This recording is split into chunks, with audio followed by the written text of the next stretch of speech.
আসসালামু আলাইকুম। নতুন আরও একটা ভিডিওতে তোমাদের সবাইকে জানাচ্ছি স্বাগতম।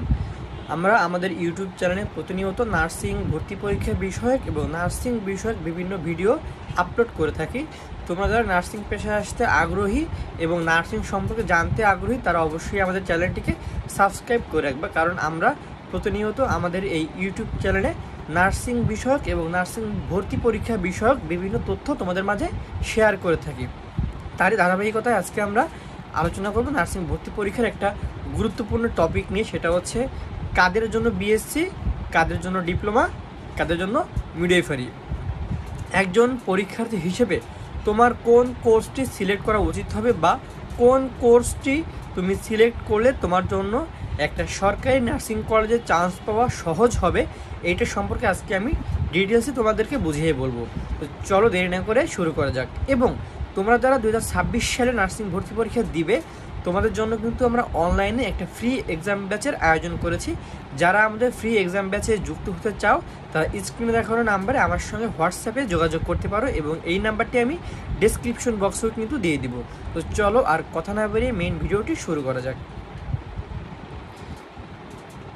তো আজকে আমাদের ভিডিওর মূল টপিকটা ছিল হচ্ছে একজন শিক্ষার্থী হিসেবে তোমার কোন কোর্সে ভর্তি পরীক্ষা দিলে সরকারি নার্সিং কলেজে চান্স পাওয়াটা সহজ হবে। আগেই বলে নিচ্ছি, বিএসসি ইন নার্সিং পড়তে গেলে তোমার এসএসসি এবং এইচএসসি দুইটাতেই কিন্তু সায়েন্স ব্যাকগ্রাউন্ডের থাকতে হবে, এবং ডিপ্লোমা ইন নার্সিং করতে গেলে তোমার আর্টস, কমার্স এবং সায়েন্স যে কোনো বিভাগ থেকেই তুমি কিন্তু এইটা করতে পারবে। এবং ডিপ্লোমা ইন মিডওয়াইফারি, এইটা শুধুমাত্র মেয়েদের জন্য কোর্সটি।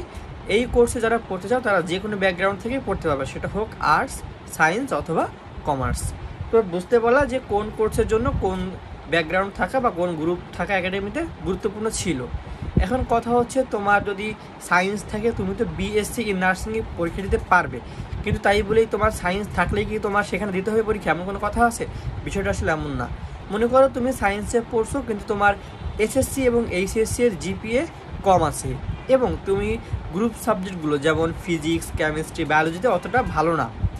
এখন তুমি যদি বিএসসিতে দাও তাহলে কিন্তু তোমার জন্য গভর্নমেন্টে চান্স পাওয়াটা অনেকটাই কষ্টসাধ্য হয়ে যাবে, কারণ একে তো তোমার জিপিএ কম আছে, তার উপরে ভর্তি পরীক্ষায় গ্রুপ সাবজেক্ট থেকে কিন্তু অনেক মার্ক আসবে, তুমি সেখান থেকেও কিন্তু পিছিয়ে পড়বে।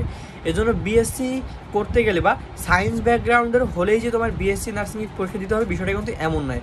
কিন্তু এখানে একটা কথা আছে, যদি এমন তোমার চিন্তাধারা হয় যে আমি কোনো মতে নার্সিং ভর্তি পরীক্ষায় পাশ করে প্রাইভেটে বিএসসি পড়বো, তাদের জন্য বিষয়টা আলাদা। তোরা চাইলে তোমরা বিএসসি নার্সিং অ্যাপ্লাই করতে পারো, মোটামুটি 40 তো পাস, তোমরা মোটামুটি পাস